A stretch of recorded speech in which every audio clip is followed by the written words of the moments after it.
Improvement examination, बहुत सारे students जो हैं जिनका 75% नहीं आ पाता है सीबीएसई बोर्ड में, वो इम्प्रूवमेंट एग्जामिनेशन देने की कोशिश करते हैं। और इम्प्रूवमेंट एग्जामिनेशन को लेके बहुत सारे वीडियोस पहले से यूट्यूब पे अवेलेबल है, बट उन वीडियोस में क्लैरिटी नहीं है कि वो वीडियोस बहुत सारे कन्फ्यूजन्स को लेके बना हुआ है। एफएक्यूज स्टूडेंट्स का जो है वो सॉल्व नहीं हुआ है। बड़े बड़े एडुकेटर्स भी जो वीडियोस बनाए हैं उसमें भी वो क्लैरिटी नहीं दे पाए हैं, जिस कारण में पिछले के जो वीडियोस थे उसमें स्टूडेंट्स आके कमेंट कर रहे थे। तो ये वीडियो जो मैं लेके आया हूँ इसमें कंप्लीट जो है आपका क्लैरिटी मैं लेके आऊँगा इम्प्रूवमेंट एग्जामिनेशन को लेके। और ख़ास बात यह है कि मैं खुद इम्प्रूवमेंट एग्जामिनेशन दे चुका हूँ, तो जितने भी रूल्स हैं वो मैं कम्प्लीटली जानता हूँ। तो चलिए इस वीडियो को स्टार्ट करते हैं।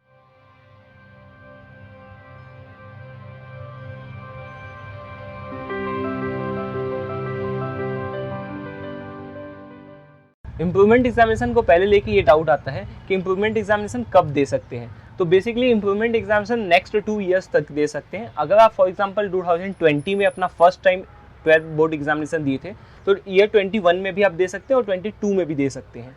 सेकेंड डाउट स्टूडेंट्स को लेके ये आता है कि अगर वो किसी कॉलेज में एडमिशन ले लिए हैं, फर्स्ट ईयर में एडमिशन ले चुके हैं, तो क्या फिर भी वो इम्प्रूवमेंट एग्जामिनेशन दे सकते हैं? ऐसा बिल्कुल भी नहीं है। इम्प्रूवमेंट एग्जामिनेशन देने के लिए उन्हें ड्रॉप पर रहना चाहिए। बेसिकली उनको किसी भी कॉलेज में एडमिशन नहीं लेना रहता है। अगर वो घर पे हैं तभी वो इम्प्रूवमेंट एग्जामिनेशन नेक्स्ट ईयर दे। थर्ड डाउट ये आता है स्टूडेंट्स को लेके कि क्या इम्प्रूवमेंट एग्जामिनेशन एक्सेप्टेबल है कि नहीं। कुछ स्टूडेंट्स मुझे कमेंट ये भी किए कि मेरा एसएससी निकल गया है, बैंकिंग का एग्जामिनेशन निकल गया है, लेकिन मैं इम्प्रूवमेंट एग्जामिनेशन दिया हुआ था, तो क्या ये एक्सेप्टेबल है? 100% ये एक्सेप्टेबल है। ये सीबीएसई इम्प्रूवमेंट एग्जामिनेशन लेके आया है और इसको कोई भी रिजेक्ट नहीं कर सकता है। इम्प्रूवमेंट एग्जामिनेशन की जो आपकी रिजल्ट होती है, चाहे जॉब हो जाए या फिर कोई एग्जामिनेशन हो जाए, हर जगह आपका ये एलिजिबल है। कोई भी कॉलेज आपको इम्प्रूवमेंट एग्जामिनेशन के सर्टिफिकेट को मना नहीं कर सकता। थर्ड डाउट स्टूडेंट्स के मन में ये आता है कि क्या 2 सर्टिफिकेट्स मिलेगा। तो हाँ, बिल्कुल आपको 2 सर्टिफिकेट मिलेगा। अगर आप एक ही एग्जामिनेशन दिए हैं, एक ही पेपर दिए हैं, फिर भी आपको 2 सर्टिफिकेट मिलेगा। नेक्स्ट ईयर जो एक सर्टिफिकेट रहेगा उसमें जितने आप पेपर्स दिए हैं सिर्फ उन्हीं का रहेगा। अगर आप ड्रॉपर हैं और इम्प्रूवमेंट एग्जामिनेशन नेक्स्ट ईयर 2022 में देने की सोच रहे हैं, तो अभी जितना टाइम बचा है उसमें आप जेई की प्रिपरेशन भी कर सकते हैं। Improvement examination maximum of JE students ही देते हैं, क्योंकि 75% का क्राइटेरिया जेई में रहता था। पिछले दो सालों से जो है ये 75% हटा दिया गया था due to covid, but next year ये फिर से भी आ सकता है। तो अगर आप ड्रॉपर हैं, प्रिपरेशन करना चाहते हैं, तो अनअकैडमी आपके लिए 2 नए बैचेस लेके आया है। एक एक्सेल बैच है और एक क्रैश कोर्स बैच है। ये 2022 के जो जेई मेंस है उसके प्रिपरेशन के लिए है। दोनों को आप रजिस्टर कर सकते हैं और दोनों का रजिस्ट्रेशन स्टार्ट हो गया है। लिंक आपको नीचे मिल जाएगा और कूपन कोड यूज़ करिए YT मास्टर, जिससे आपको एक्स्ट्रा जो है वो 10% का ऑफ मिल जाएगा। तो वो आप लगा के एक्स्ट्रा 10% ले सकते हैं और उससे इस चैनल को थोड़ा सा पुश मिलेगा। आप इस चैनल की जो है वो हेल्प हो जाएगी। अनअकैडमी इसके साथ में अभी एक जो है वो मेगा कॉम्पैक्ट टेस्ट भी लेके आ रहा है, जो कि 17 अक्टूबर को है सुबह 11 बजे। और इस एग्जामिनेशन की खास बात यह है कि इसका रजिस्ट्रेशन बिल्कुल ही फ्री है, फ्री ऑफ कॉस्ट है। और इस एग्जामिनेशन को जो भी स्टूडेंट अपीयर करेगा उसको मिनिमम 15% का स्कॉलरशिप अनअकैडमी कोर्सेज पे तो मिलेगा ही मिलेगा। अगर उसकी रैंक नहीं भी आई और अगर आ गई तो इसमें टॉप 3 स्टूडेंट्स को जो है वो 100% तक का स्कॉलरशिप का ऑफर है। तो आप मोर डिटेल्स के लिए नीचे लिंक पे क्लिक कर सकते हैं डिस्क्रिप्शन में। YT मास्टर कोड यूज़ करिएगा। फ्री रजिस्ट्रेशन टाइम में भी YT मास्टर कोड को ही यूज़ करिएगा। अब सबसे बड़ा जो डाउट आता है स्टूडेंट्स को लेके कि इम्प्रूवमेंट एग्जामिनेशन जो है उसमें कैसे मार्क्स कैलकुलेट होता है, जो कि बहुत सारे स्टूडेंट्स कंफ्यूज्ड है और जो बड़े बड़े एडुकेटर्स है वो कुछ गलत इन्फॉर्मेशन पहले ही यूट्यूब पे फैला चुके हैं। तो मैं आपको क्लियर कट ईजी भाषा में समझाता हूँ, क्योंकि मैं खुद भी इम्प्रूवमेंट एग्जामिनेशन को दे चुका हूँ।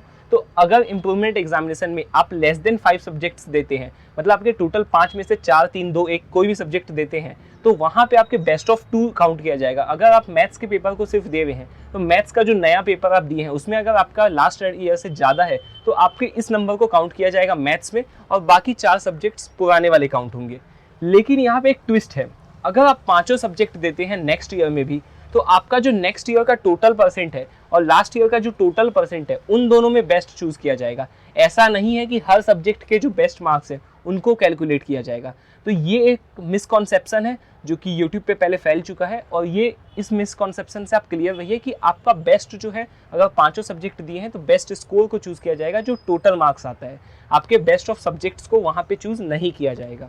फॉर्म कैसे फिल किया जाता है, तो फॉर्म इसका जो है वो अभी 1 महीने के अंदर में आ जाना चाहिए। सीबीएसई फॉर्म इसकी निकालती है, जिसमें फीस जो रहता है नॉर्मली 300 रुपये रहता है ऐसे पेपर्स के लिए जिसमें प्रैक्टिकल नहीं है, और 450 रुपये रहता है पर पेपर ऐसे सब्जेक्ट्स के लिए जिसमें प्रैक्टिकल है।